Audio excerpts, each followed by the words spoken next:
বিসমিল্লাহির রহমানির রহিম। প্রিয় শিক্ষার্থীরা, তোমাদের সবাইকে ধন্যবাদ জানিয়ে আজকের ক্লাস কার্যক্রম শুরু করছি। আজকের ক্লাস কার্যক্রমে তোমাদের সবাইকে স্বাগতম।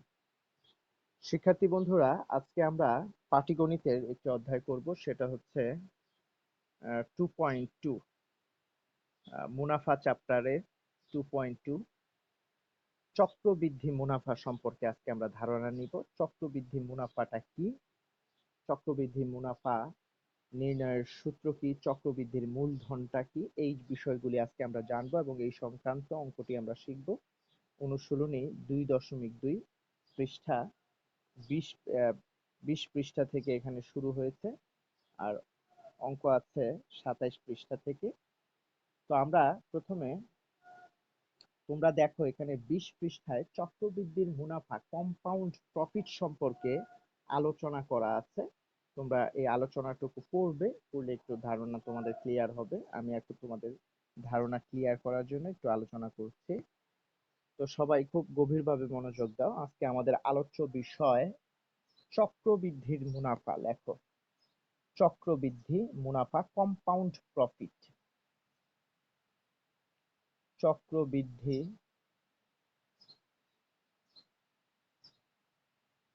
মুনাফা ইংরেজিতে বলা হয় কম্পাউন্ড প্রফিট।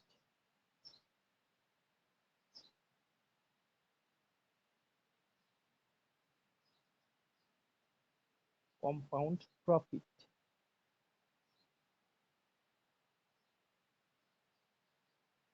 তো এটি হচ্ছে চক্রবৃদ্ধির মুনাফা। তো চক্রবৃদ্ধির মুনাফাটা কি, চক্রবৃদ্ধির মূলধনটা কি, সেই বিষয়টি আমরা এখন একটু বোঝার চেষ্টা করি। প্রিয় শিক্ষার্থীরা, তোমরা গভীরভাবে লক্ষ্য করো যে চক্রবৃদ্ধি মুনাফার ক্ষেত্রে প্রত্যেক বছরের শেষে মূলধনের সাথে মুনাফা যোগ হয়ে নতুন মূলধন তৈরি হবে। তো সিম্পল প্রফিট বা সরল মুনাফা আর চক্রবৃদ্ধি মুনাফা কম্পাউন্ড প্রফিট, এই দুইটার মাঝে পার্থক্যটা কি? আমরা যখন সরল মুনাফা এই চ্যাপ্টারটি করেছি, তখন আমরা যে আমাদের যে মূলধনটা ছিল, ধরো তোমার কাছে 10,000 টাকা মূলধন আছে, তুমি এটা 3 বছরের জন্য ব্যাংকে বিনিয়োগ করেছো বা কোনো একটা খাতে বিনিয়োগ করেছো, তোমাকে 10% হারে মুনাফা দিবে। তাহলে তুমি হিসাব করে কম্পাউন্ড প্রফিটটা বের করেছো যে 100 টাকার 1 বছরের মুনাফা 10 টাকা, 1 টাকা 1 বছরের মুনাফা কত, আর হচ্ছে তোমার 3,000 টাকা, হ্যাঁ, 10,000 টাকার 3 বছরে তুমি মুনাফা বের করেছো। এভাবে, অথবা সূত্র দিয়ে আই সমান পি এন আর, এই সূত্র দিয়ে তুমি কম সিম্পল প্রফিটটা বের করেছো, আয়ের মান। তো এই ক্ষেত্রে কিন্তু তোমার মূলধনটা কত ছিল, যে ক্যাপিটালটা শুরুতে যা ছিল শেষেও তা ছিল, অর্থাৎ 10,000 তোমার ক্যাপিটাল ছিল 10,000 টাকা। 3 বছরের জন্য তুমি 10% হারে বিনিয়োগ করেছিলে। তাহলে 3 বছর পরে তুমি তার মুনাফাটা পেয়েছো এবং তোমার আসলটা 10,000-এ ছিল। তাহলে মুনাফা এবং আসল একসাথে, মুনাফা আসল তুমি 3 বছর পরে পেয়েছো। এই ক্ষেত্রে মূলধনটা প্রতি বছর বছর পরিবর্তন হয়নি, 10,000-ই ফিক্সড। তো চক্রবৃদ্ধির মুনাফার ক্ষেত্রে মূলধনটা প্রতি বছর বছরই তোমার নতুন মূলধন হবে। যেমন ধরো তোমার কাছে এখন যদি বছরের শুরুতে 10,000 টাকা থাকে, সাপোজ আমরা একটু উদাহরণ দিয়ে বোঝানোর চেষ্টা করি। ধরো এই 10,000 টাকা, এই টাকাটা তোমার কাছে আছে, এই টাকাটা তুমি বিনিয়োগ করবা, তাহলে এটা হচ্ছে তোমার ক্যাপিটাল, বর্তমান মূলধন। তো চক্রবৃদ্ধির মুনাফার ক্ষেত্রে কি হবে, যে চক্রবৃদ্ধির মুনাফার ক্ষেত্রে মূলধনের চক্রবৃদ্ধির মুনাফার ক্ষেত্রে প্রত্যেক বছর শেষে বা প্রতি বছর শেষে মূলধনের সাথে মুনাফা যোগ হয়ে নতুন মূলধন তৈরি হবে। যেমন ধরো তুমি 10,000 টাকা 3 বছরের জন্য তুমি বিনিয়োগ করবা 10% হারে, তাহলে চক্রবৃদ্ধি মুনাফার ক্ষেত্রে তুমি কত টাকা মুনাফা বা প্রফিট পাবে, তোমার প্রফিটটা কত হবে সেটা তুমি বের করতে পারবে এখানে। যে 10,000 টাকা তুমি ধরো সময় হচ্ছে 3 বছর, এই 3 বছরের জন্য বিনিয়োগ করবে 10% হারে, এটা হচ্ছে মুনাফার হার। তো এখন 10,000 টাকার তোমার এটা ক্যাপিটাল। এই 10,000 টাকার তুমি 1 বছর শেষে 10,000 টাকা 1 বছরে তোমার মুনাফাটা তুমি আগে বের করো, যে 1 বছর শেষে 10% হারে মুনাফা কত হবে। তাহলে 10,000 টাকা তুমি 10% করলে তুমি পেয়ে যাচ্ছ। ঠিক আছে, তাহলে আসো আমরা করি।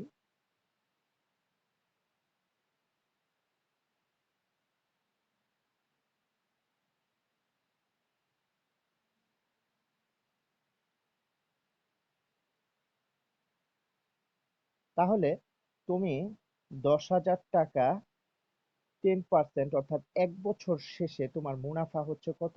1,000 টাকা। তো এটা হচ্ছে প্রথম বছর। খেয়াল রাখবে প্রিয় শিক্ষার্থীরা, তুমি বিনিয়োগ করেছো 3 বছরের জন্য। তো প্রথম বছরের শুরুতে তোমার মূলধনটা কত আছে? 10,000 টাকা। তো বছর শেষে তুমি 1,000 টাকা কি পেয়েছো? প্রফিট পেয়েছো। তো দ্বিতীয় বছরের শুরুতে তোমার মূলধনটা কিন্তু আর 10,000 থাকবে না। সেই ক্ষেত্রে এই 10,000 টাকার সাথে তোমার এই যে যে প্রফিট প্রথম বছর শেষে 1,000 টাকা পেয়েছো, এটা যোগ হয়ে যাবে। যোগ হলে দ্বিতীয় বছরের শুরুতে তোমার মূলধনটা কত হবে? 11,000 টাকা।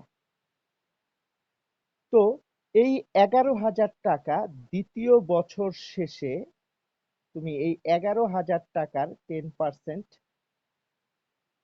11,000 টাকার যদি আবার 10% করো, তাহলে 11 × 10 / 100, 11,000। তাহলে আমরা দেখলাম 1,100 টাকা।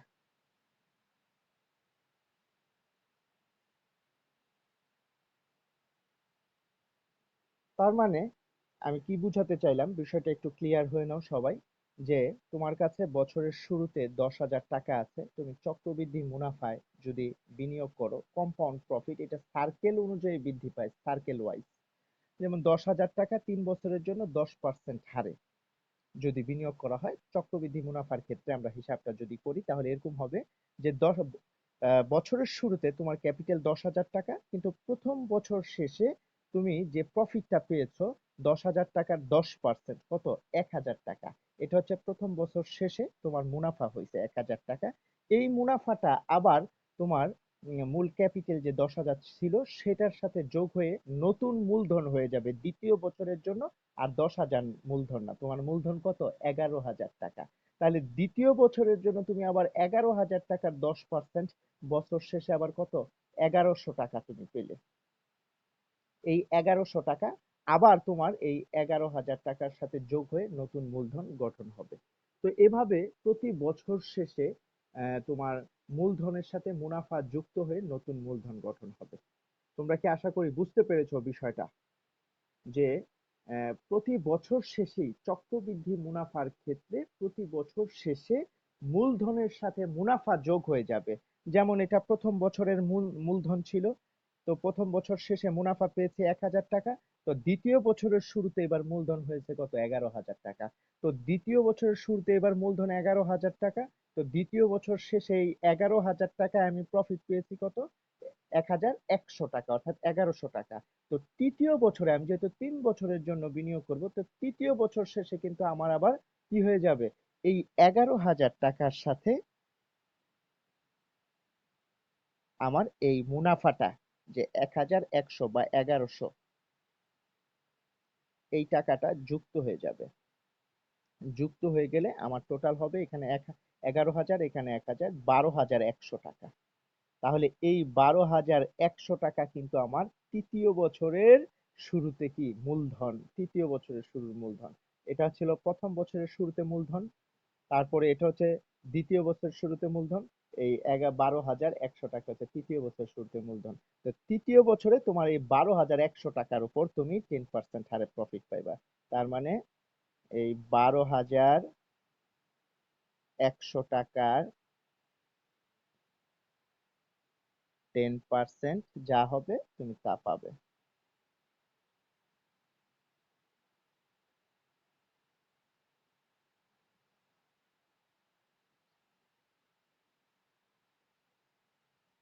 অর্থাৎ 1210 টাকা।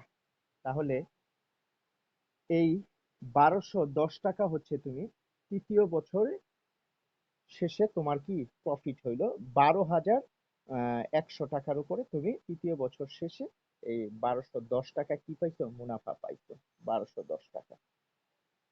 তো আমরা যেটা বুঝতে পারলাম যে এখানে মূল আলোচ্য বিষয় হচ্ছে, তাহলে তোমার মূলধনটা কিন্তু বৃদ্ধি পাচ্ছে। এখানে মূলধনটা যে তোমার যে টাকাটা তুমি প্রথমে বিনিয়োগ করেছিলে সেই টাকাটা প্রতি বছর শেষে সেই টাকার সাথে মুনাফা যুক্ত হবে, যুক্ত হয়ে নতুন নতুন মূলধন হবে।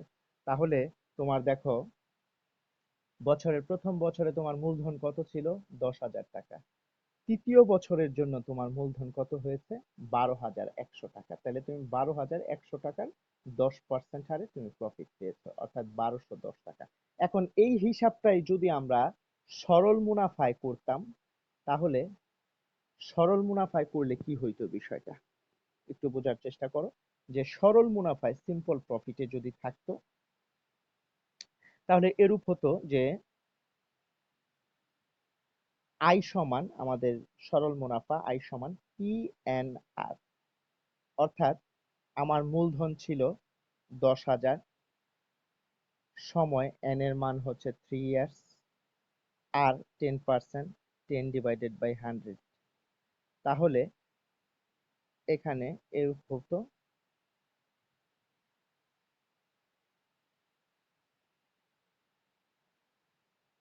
অর্থাৎ তোমার সরল মুনাফার ক্ষেত্রে আমরা দেখলাম যে কি হইলো, যে প্রফিটটা প্রথম বছর তোমার হচ্ছে প্রতি বছরে তুমি প্রফিট পাচ্ছ কত, 1,000 টাকা করে। আর হচ্ছে 3 বছর শেষে তুমি প্রফিট পাবে কত, 3,000 টাকা প্রফিট। এটা হচ্ছে 10,000 টাকার 3 বছরের 10% হারে প্রফিট হচ্ছে তোমার কত, 3,000 টাকা। আর এখানে আমাদের মূলধনটা কত হয়েছে, তৃতীয় বছরের মূলধন 12,100 টাকা, আর এখানে কিন্তু মূলধন 10,000। ঠিক, এবার তুমি এই তিনটা প্রফিট যোগ করো। এখানে প্রথম বছরে পাইছো 1,000, দ্বিতীয় বছরে পাইছো 1,100, তৃতীয় বছরে পাইছো 1,210। তাহলে এই তিনটা যোগ করো, 1,000 যোগ 1,100 যোগ 1,210। তাহলে এই তৃতীয় বছর শেষে তোমার চক্রবৃদ্ধির মুনাফায় প্রফিট হচ্ছে টোটাল 3,310 টাকা। আর সরল মুনাফায় প্রফিট হয়েছে কত, 3,000 টাকা। তো আশা করি তোমরা এই পার্থক্যটা বুঝতে পেরেছো, যে চক্রবৃদ্ধির মুনাফা আর সরল মুনাফার মধ্যে পার্থক্য যেটা, সেটা তোমরা আশা করি বুঝতে পেরেছো। এখানে চক্রবৃদ্ধি মানে হচ্ছে তোমার প্রতি বছর শেষেই মূলধনের সাথে মুনাফা যুক্ত হয়ে নতুন মূলধন গঠিত হবে, এবং সেই মূলধনের উপর তোমার মুনাফাটা নির্ধারিত হবে সেই বছর শেষে। ঠিক আছে, এভাবে তোমার মুনাফাটা হিসাব করা হবে চক্রবৃদ্ধি মুনাফার ক্ষেত্রে। আর সরল মুনাফায় সিম্পল প্রফিটটা তো তোমরা জানোই, যে সরল মুনাফার আমরা দেখিয়ে দিলাম যে সরল মুনাফায় যদি আমি 10,000 টাকা বিনিয়োগ করতাম, 3 বছর শেষে আমি 3,000 টাকা পেতাম। আর চক্রবৃদ্ধির মুনাফায় আমরা পেয়েছি 3,310 টাকা। এই হচ্ছে দুই প্রফিটের ক্ষেত্রে পার্থক্য। তো যাই হোক, আমরা এই ধরনের অঙ্ক সামনে আরো করব। আমাদের চক্রবৃদ্ধি মুনাফা বের করার সূত্র আছে, চক্রবৃদ্ধির মূলধন নির্ণয়ের সূত্র রয়েছে। আমরা এই সূত্রগুলি শিখে সূত্রের মাধ্যমে চক্রবৃদ্ধির মুনাফা এবং মূলধন নির্ণয় করব। তো আসো প্রিয় শিক্ষার্থীরা, আমরা এবার সূত্র শিখে নিই, এবং ধীরে ধীরে আমরা তোমাদের একটি অঙ্ক দেখিয়ে দিই যে কিভাবে তোমরা অঙ্কটি করবে। তো প্রিয় শিক্ষার্থীরা, এবার আমাদের প্রয়োজনীয় সূত্র, এই চ্যাপ্টারের দুটি সূত্র রয়েছে, এই দুটি সূত্র তোমরা লিখে নাও। প্রয়োজনীয় প্রয়োজনীয় সূত্রসমূহ।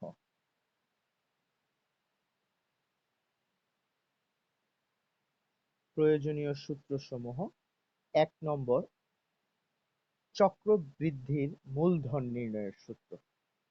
হ্যাঁ, চক্রবৃদ্ধির মূলধন বা সবৃদ্ধি মূল একই কথা, লিখবে এভাবে: চক্রবৃদ্ধি মুনাফার ক্ষেত্রে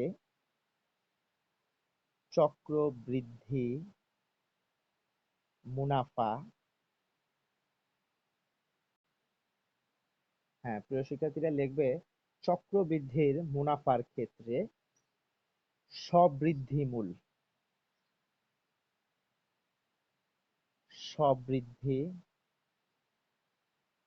মূলধন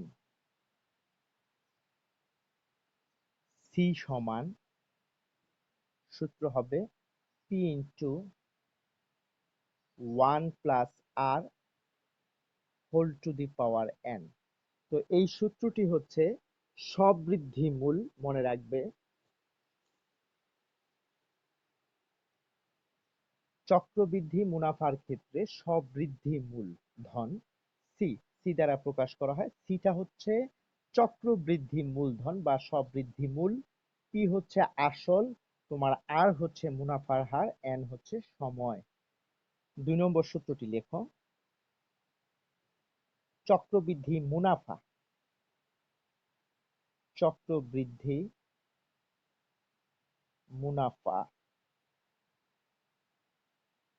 চক্রবৃদ্ধি মুনাফা সমান সূত্র হবে সি মাইনাস পি, অর্থাৎ চক্রবৃদ্ধির মূলধন থেকে, স্ববৃদ্ধি মূলধন থেকে মূলধনটা যদি বিয়োগ করে দেই তাহলে মুনাফাটা বেরিয়ে আসবে।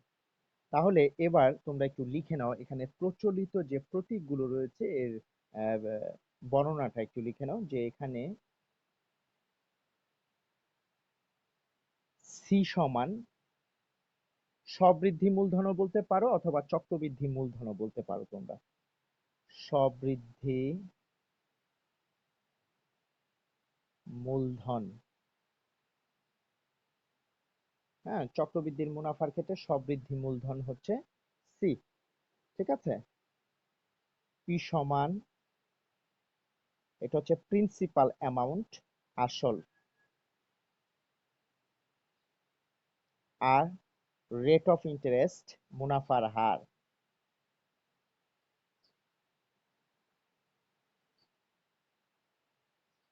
এনটা হচ্ছে সময়, নাম্বার অফ ইয়ার্স, সময়, সময়টা বছরে, হ্যাঁ, নাম্বার অফ ইয়ার্স অর্থাৎ সময়। তো চক্রবৃদ্ধি মুনাফার ক্ষেত্রে প্রিয় শিক্ষার্থীরা স্ববৃদ্ধি মূলধন, আমরা প্রথমেই তোমাদেরকে বলেছিলাম যে এখানে চক্রবৃদ্ধি মুনাফা বা কম্পাউন্ড প্রফিটের ক্ষেত্রে প্রতি বছর শেষে মূলধনের সাথে মুনাফা যুক্ত হয়ে যায়। মুনাফাটা যদি যুক্ত হয় তখন মূলধন আর মুনাফা মিলে প্রতি বছর শেষে নতুন মূলধন গঠন হয়। তাহলে নতুন মূলধনটার ভিতরে কি আছে? তোমার আসল ক্যাপিটাল টাকাটাও আছে, আবার মুনাফাও আছে। তার মানে আমরা কি মুনাফা আসল বলতে পারি। তার মানে চক্রবৃদ্ধির মূলধন যেই কথা, মুনাফা আসল একই কথা, অর্থাৎ বিষয়টা চক্রবৃদ্ধির মূলধনের ভিতরে আসলও আছে, আবার কি আছে, মুনাফাও আছে। তাহলে চক্রবৃদ্ধির শুধু মুনাফাটা কি? তাহলে চক্রবৃদ্ধির মুনাফা হচ্ছে মুনাফা আসল মাইনাস আসল, অর্থাৎ সবৃদ্ধি। সবৃদ্ধি যখনই এখানে বৃদ্ধি বলছে, তার মানে আসল টাকার সাথে অতিরিক্ত কিছু টাকা আছে, তার মানে সেই টাকাটা কি, মুনাফা। তার মানে আসলের সাথে যখন মুনাফা যুক্ত হয়ে যায় তখনই সেটা সবৃদ্ধি মূলধন হয়, ঠিক আছে। তার মানে মুনাফা আসল থেকে যদি তুমি আসল বিয়োগ করো তাহলে তোমার মুনাফা থাকবে। এই কারণে চক্রবৃদ্ধির মুনাফার সূত্রটি হচ্ছে সি মাইনাস পি। সি এর পরিবর্তে কখনো কখনো এভাবে অনেকে সূত্রটি লিখে থাকে, যে সি এর পরিবর্তে মান বসিয়ে দিল P into 1 + r whole to the power n minus P. এভাবেও লিখতে পারো যে এতটুকু হচ্ছে সি এর মান, P into 1 + r whole to the power n minus P, অর্থাৎ মুনাফা আসল মাইনাস আসল। এটা হচ্ছে সহজ মনে রাখার জন্য। তোমরা একটু মনে রাখবে যে চক্রবৃদ্ধির মুনাফা সমান সূত্র হচ্ছে সি মাইনাস পি। এখানে সিটা হচ্ছে সবৃদ্ধি মূলধন, আর সবৃদ্ধি মূলধন মানে হচ্ছে এখানে মূলধনও আছে মুনাফাও আছে, মূলধনের সাথে মুনাফা যুক্ত হয়ে গেছে, অর্থাৎ মুনাফা আসল। তাহলে মুনাফা আসল থেকে যদি আমরা আসল বিয়োগ করি তাহলে পাবো চক্রবৃদ্ধির মুনাফা, ঠিক আছে। এটা হচ্ছে সি মাইনাস পি। তো আশা করি তোমরা সূত্র বুঝতে পেরেছো এবং সূত্রটা মুখস্থ রাখবে, মনে রাখবে, তাহলে অঙ্ক করতে তোমাদের খুব সুবিধা হবে। তো আসো আমরা চক্রবৃদ্ধির মূলধন নির্ণয়ের একটি আমরা সহজ অঙ্কের মাধ্যমে আজকে আমরা বুঝি। আমরা অনুশীলনের 7 নম্বর অঙ্কটি এখন করব। প্রিয় শিক্ষার্থীরা, সবাই লিখো অনুশীলনের 7 নম্বর অঙ্কটি। তো প্রিয় শিক্ষার্থীরা, এবার আসো আমরা অনুশীলনের 7 নম্বর অঙ্কটি করি। তাহলে তোমরা সূত্র দিয়ে এই অঙ্কটি করতে পারবে।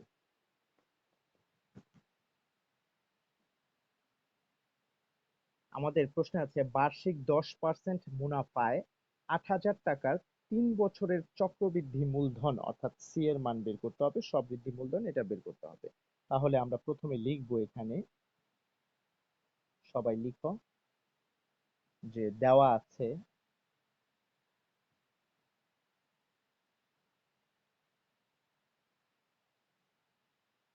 দেওয়া আছে চক্রবৃদ্ধি, দেওয়া আছে আহ, আসল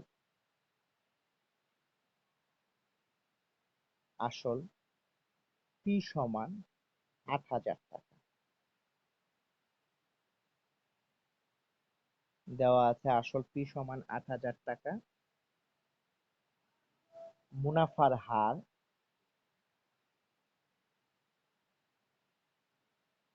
হার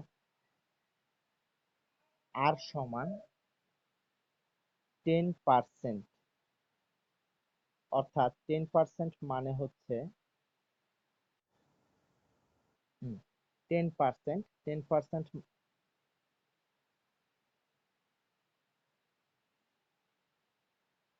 সবাই লিখো যে আহ, মুনাফার হার আর সমান 10%, অর্থাৎ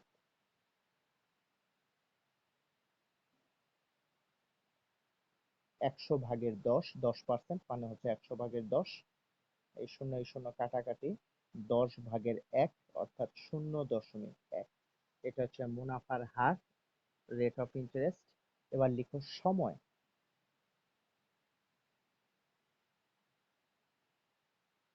এন সমান কত বছর দেওয়া আছে? 3 বছর।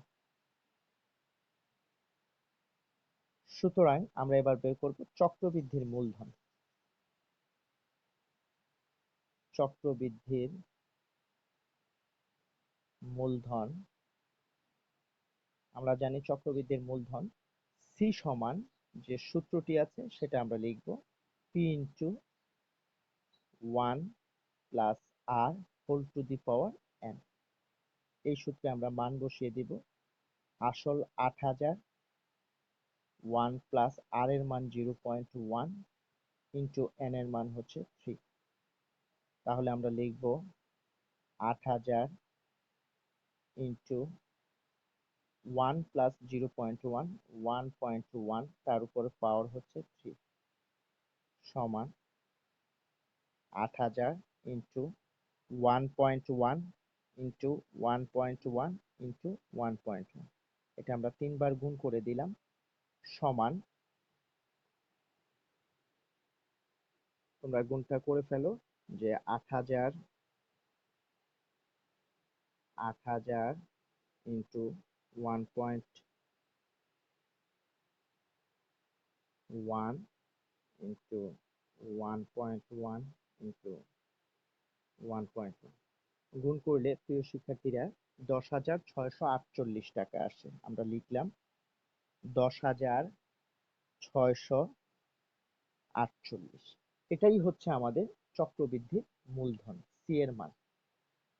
তাহলে 8,000 টাকা 3 বছর, যদি তুমি এখানে বার্ষিক 10% হারে 8,000 টাকা 3 বছর বিনিয়োগ করে থাকো চক্রবৃদ্ধির মুনাফার ক্ষেত্রে, তুমি চক্রবৃদ্ধির মূলধন বের করবে কত? 3 বছর পরে তোমার মূলধন হবে 10,648 টাকা।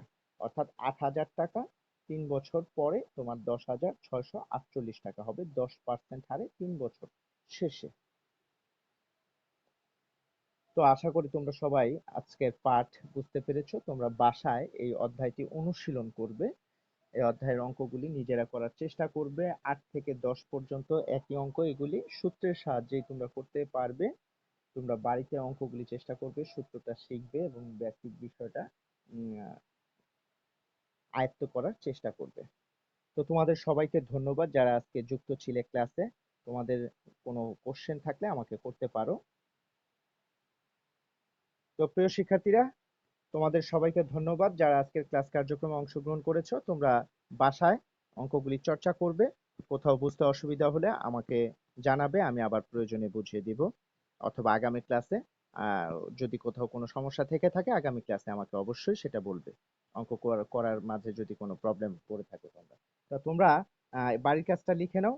তোমরা 8 থেকে 10 নম্বর অঙ্ক প্র্যাকটিস করবে, অনুশীলন করবে।